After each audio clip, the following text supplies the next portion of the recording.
Hay un tipo de villano que no necesita ejércitos, no necesita dragones, ni magia, ni una armadura reluciente. Lo único que necesita es que todos los demás crean que él es su amigo. Petyr Baelish, conocido en toda Poniente como Meñique, fue ese tipo de villano. Un hombre que comenzó sin tierra, sin linaje y sin aliados reales, y que estuvo a punto de sentarse en el trono de hierro, usando únicamente su cerebro, su lengua y la incapacidad de los demás para imaginar cuánto los odiaba en secreto. Hoy vamos a recorrer, jugada por jugada, cada momento en que Meñique dejó al resto del tablero sin respuesta. Porque no fue suerte, fue arquitectura. Cada traición, cada alianza, cada mentira fue un ladrillo en una construcción que tardó décadas en levantarse. Y para cuando alguien finalmente entendió lo que había construido, ya casi era demasiado tarde. Empecemos desde el principio. Jugada número 1, el veneno en la copa de Jon Arryn. Todo gran incendio empieza con una chispa diminuta en un lugar donde nadie está mirando. En el caso de Juego de Tronos, esa chispa fue la muerte del señor Jon Arryn, la mano del rey. El reino entero la procesó como una tragedia natural. Un hombre viejo, una enfermedad repentina, el tipo de final sin drama que le llega a cualquiera. Ni Ned Stark ni Stannis Baratheon lo creyeron del todo, pero tampoco encontraron al culpable porque buscaban en los lugares equivocados. Buscaban enemigos visibles, y Meñique nunca fue visible. Lo que pocos comprendieron entonces es que esa muerte no fue un accidente político, sino el resultado de años de planificación fría. Meñique había llegado a una conclusión brutal y sencilla. En un reino estable, gobernado por hombres capaces y honestos, alguien de su origen nunca llegaría a ningún lado.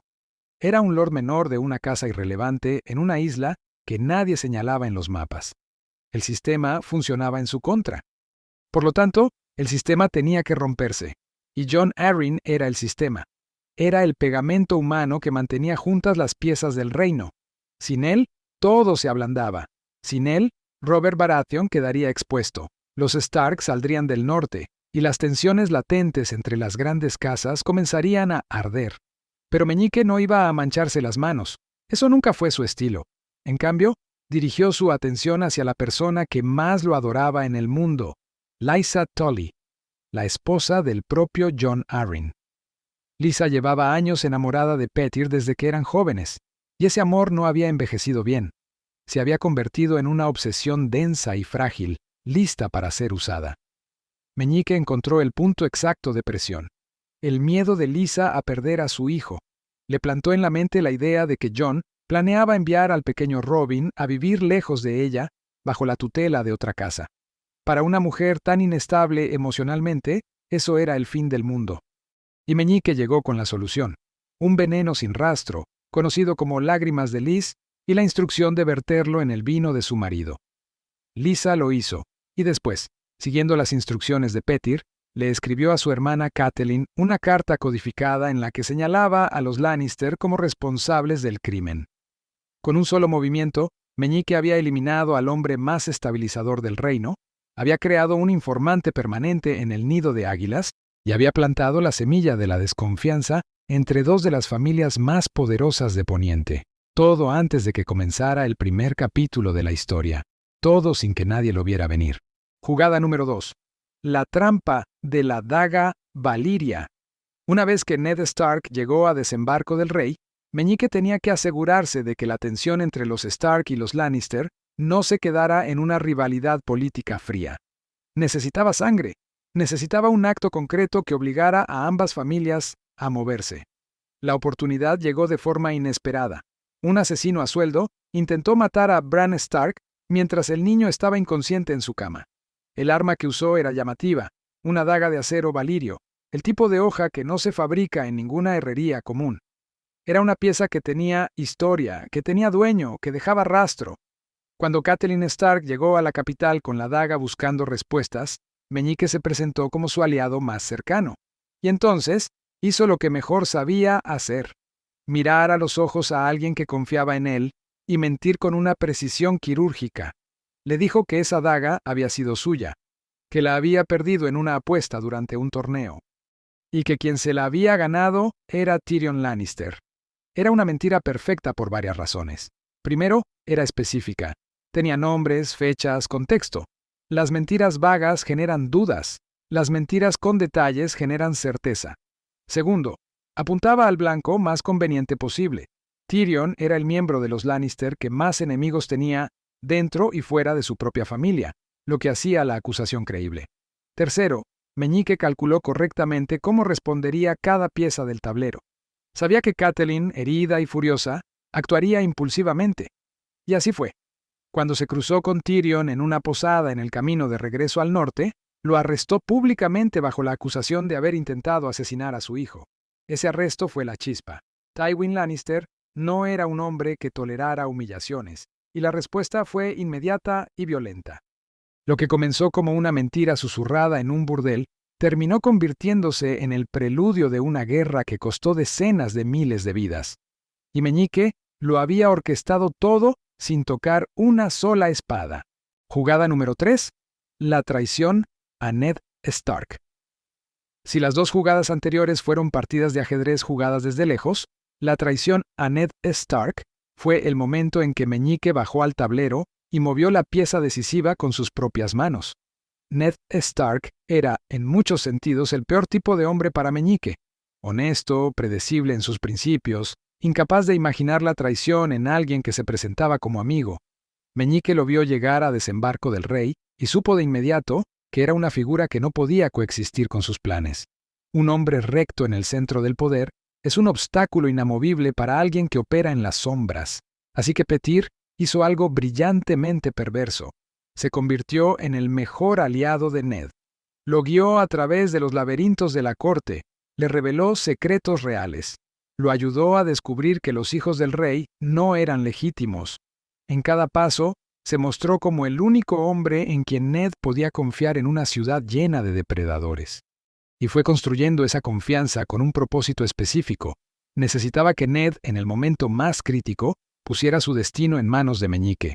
Cuando el rey Robert murió y Ned se enfrentó a la disyuntiva de respaldar a Joffrey o intentar poner a Stannis en el trono, Meñique le ofreció una tercera vía: tomar el control de la ciudad con el apoyo de la guardia de la ciudad, los llamados capas doradas.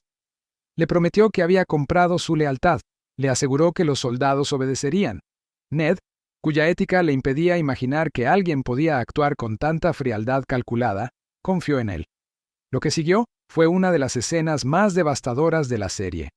Cuando Ned entró al salón del trono rodeado de sus guardias, convencido de que tenía la ley y la fuerza de su lado, la trampa se cerró. Las capas doradas giraron sus lanzas hacia los hombres de Ned.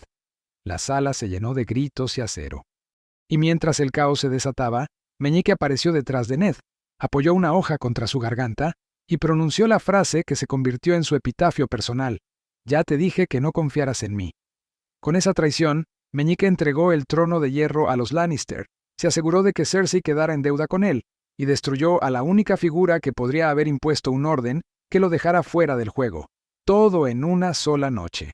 Jugada número 4. Harrenhal y el salto de clase. Hasta este punto, todas las maniobras de Meñique habían sido invisibles: venenos, mentiras, traiciones susurradas.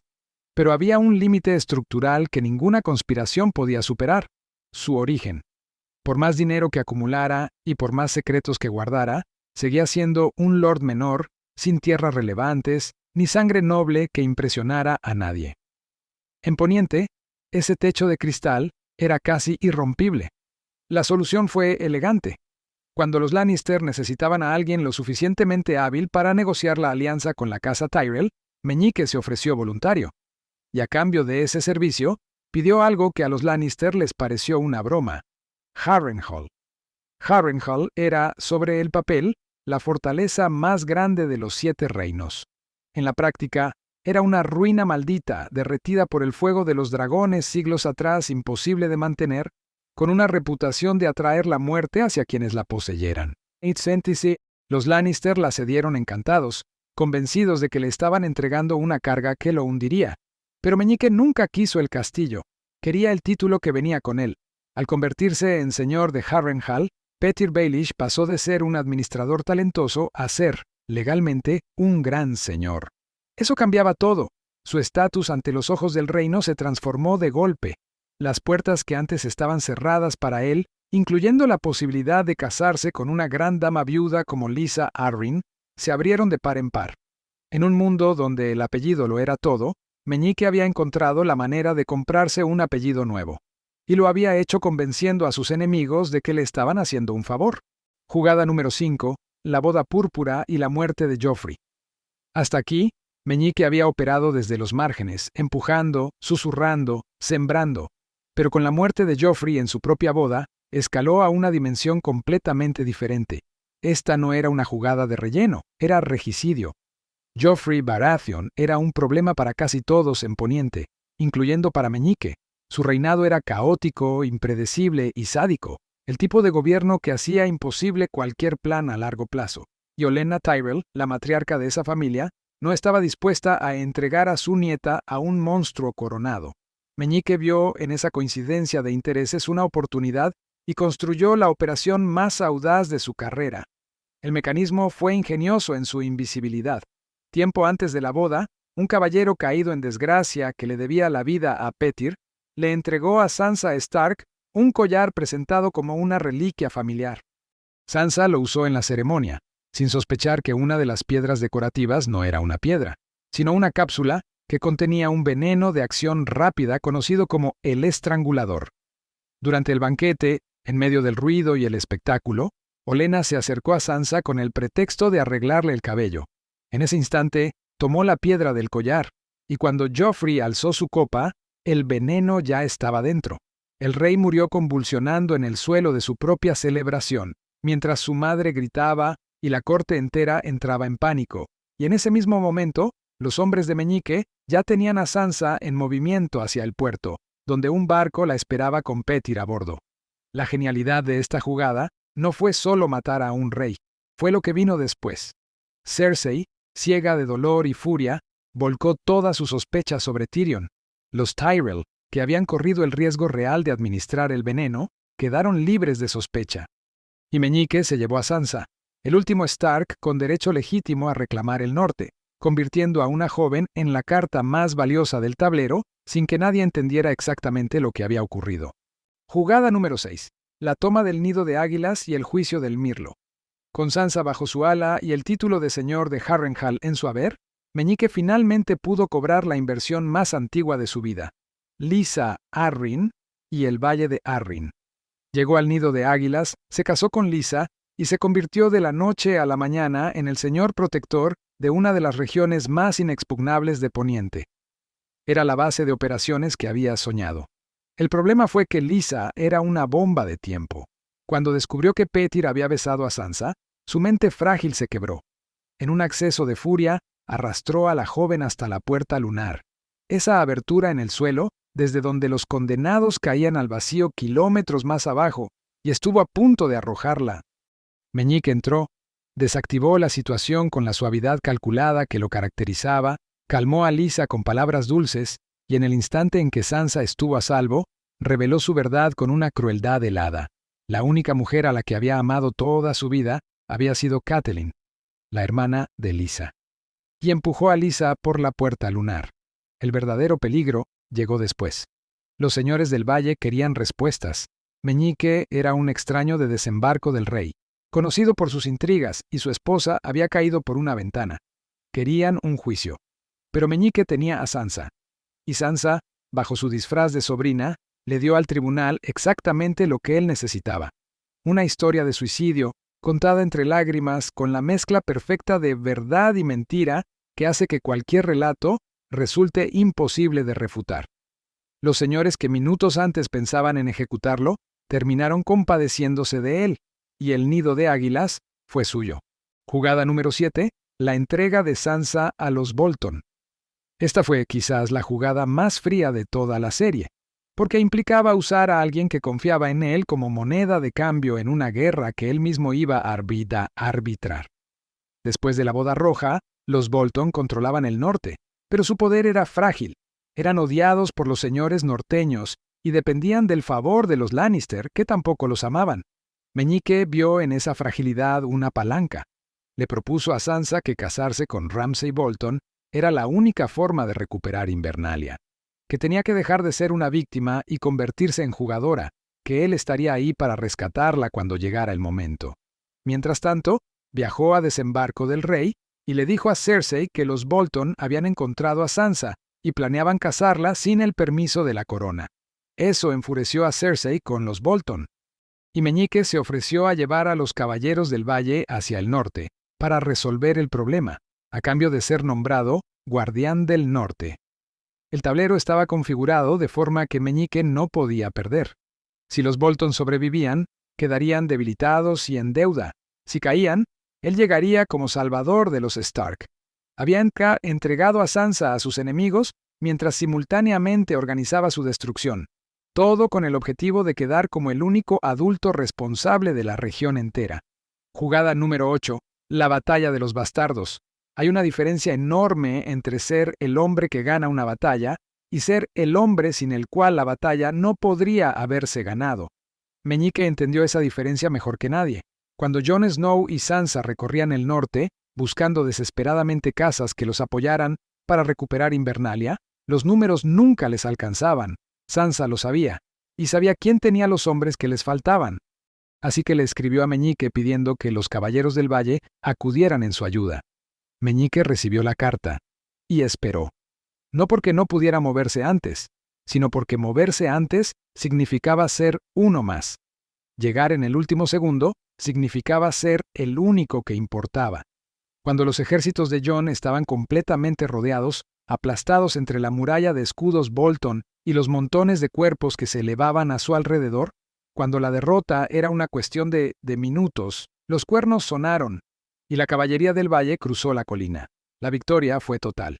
Ramsay Bolton, que jamás había contemplado la posibilidad de un ejército exterior uniéndose a una disputa civil norteña, no tuvo respuesta. Y Jon Snow, al mirar a Meñique entre el humo y los cuerpos, entendió que sin ese hombre, todos estarían muertos. Petyr Baelish había comprado un asiento permanente en la mesa de Invernalia sin derramar una sola gota de su propia sangre. Jugada número 9. Cersei contra Margaery. El incendio a distancia. Mientras consolidaba su poder en el norte, Meñique nunca perdió de vista Desembarco del Rey. Sabía que la mejor manera de operar libremente era mantener al trono de hierro ocupado con sus propios problemas, y los problemas que más lo entretenían eran los que él mismo encendía. En la capital, la tensión entre Cersei Lannister y Margaery Tyrell era evidente para cualquiera con ojos. Cersei veía cómo su nuera le arrebataba sistemáticamente la lealtad de su hijo Tommen, y lo hacía con una gracia y una inteligencia popular que Cersei no podía combatir abiertamente. Meñique alimentó esa tensión desde ambos lados. Con Cersei, usó su red de informantes para llevar la información sobre la vida privada de Loras Tyrell, el hermano de Margaery. Le entregó exactamente las pruebas que Cersei necesitaba para activar a la fe militante contra los Tyrell.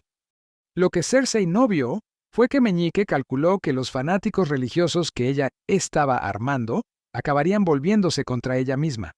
No era una predicción difícil para alguien que entendía cómo funcionan los movimientos que se alimentan de la pureza moral.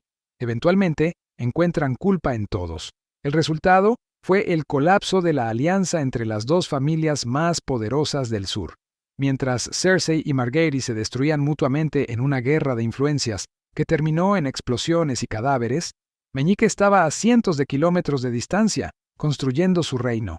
Había creado un incendio tan grande en el sur que nadie en la capital tenía tiempo de preguntar qué estaba haciendo él en el norte. Jugada número 10. La caída. Los Stark se unen.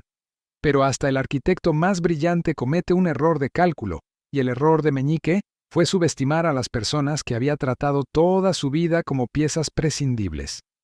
Cuando vio que Arya y Sansa habían vuelto a reunirse en Invernalia, no sintió alegría por ellas. Sintió amenaza. Dos Stark juntas eran una fuerza que no podía controlar. Y Meñique no sabía operar en situaciones que no controlaba. Así que hizo lo que siempre había hecho. Intentó dividirlas. Plantó estratégicamente una carta que Sansa había escrito años atrás, en un momento de extrema presión en Desembarco del Rey, en la que sus palabras podían interpretarse como una traición a su familia. La dejó donde Arya la encontrara, y luego se sentó a observar cómo las dos hermanas se desgarraban. Lo que no previó fue que Sansa y Arya habían hablado, que Bran, con su capacidad de ver el pasado, les había ayudado a reconstruir el mapa completo de las traiciones. Que por primera vez en mucho tiempo, los Stark sabían exactamente a quién estaban mirando. La escena del juicio fue la inversión perfecta de toda su carrera. Meñique había pasado décadas controlando juicios, testimonios y narrativas. Esta vez, era él quien estaba en el centro de la sala, sin guión, sin red de seguridad, mientras Bran citaba sus propias palabras en conversaciones que creía privadas y Sansa le devolvía sus propias lecciones sobre el arte de la desconfianza. El hombre que había movido reinos con palabras se quedó sin ellas, y en el último gesto de justicia narrativa que la serie pudo haberle otorgado, fue Arya quien ejecutó la sentencia, con la misma daga Valyria que Meñique había usado años atrás para encender la Primera Guerra. La herramienta de su mayor jugada se convirtió en el instrumento de su fin. Petyr Baelish construyó durante décadas una escalera hacia el poder absoluto. Entendió antes que nadie que el caos no era un abismo, sino un recurso. Que los hombres honorables eran los más fáciles de destruir precisamente porque no podían imaginar la profundidad de la traición que se les venía encima. Y sin embargo, al final, fueron dos jóvenes que él había subestimado las que desmontaron cada pieza de su construcción. Eso, en su propia lógica retorcida, probablemente habría sido lo que más le habría gustado ver, si no hubiera sido él la víctima.